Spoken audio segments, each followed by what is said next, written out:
Canada's growing government job burden, why it's unsustainable, and how to fix it. Welcome to Wake Up Canada News. I'm Brandt Wilder. This next article was written by Larry Brandt.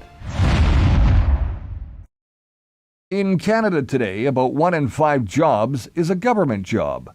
That means for every public sector worker, there are only about 3 others in the private economy carrying the tax burden to fund salaries, benefits, and even pensions. At first glance, well, that may not seem alarming until you look at how quickly this balance has shifted. Since 2019, the government employment has, grown at more than twice the pace of private sector jobs. During the pandemic recovery, nearly 9 out of 10 new jobs were created in government, not business. Now, this matters because the government doesn't generate wealth, it redistributes it. Private businesses create the goods, services, and profits that fuel growth. When the public sector expands faster than the private sector, the system begins to tilt. Eventually, fewer and fewer wealth-producing workers are left to support more and more tax-funded salaries. And that's just not sustainable. Now, why isn't it unsustainable? Tax burden. The more public employees there are, the more taxes must be collected from private workers and businesses. Higher taxes discourage investment, job creation, and even entrepreneurship. The productivity gap, most government roles don't produce sellable goods or services. They may be important, like teachers, nurses, and police, but they rely on the private economy to exist as well. If the private side stalls, the entire system weakens.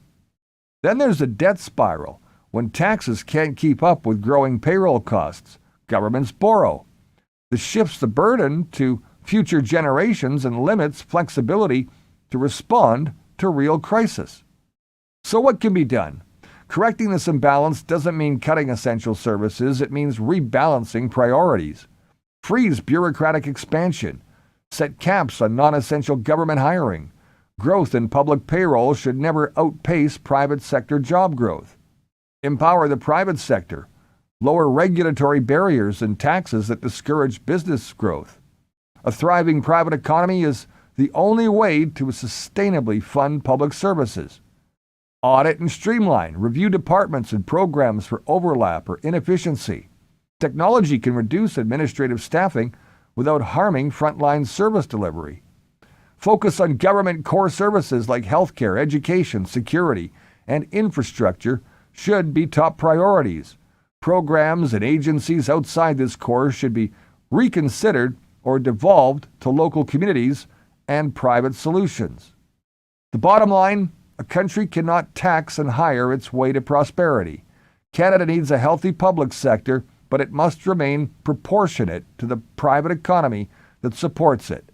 If we fail to correct the trend, we risk burdening workers, driving away investment, and leaving the next generation with a mountain of debt. The solution isn't complicated.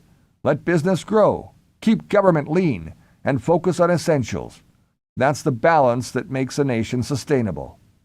Thanks for watching Wake Up Canada News. Please like, share, and follow us on any of your favorite socials, including Facebook, YouTube, Rumble, X, BitChute, and our website at wakeupcanadanews.com. Till next time, remember you're the voice, and it's time to make it count. I'm Brad Wilder, and I'll see you soon.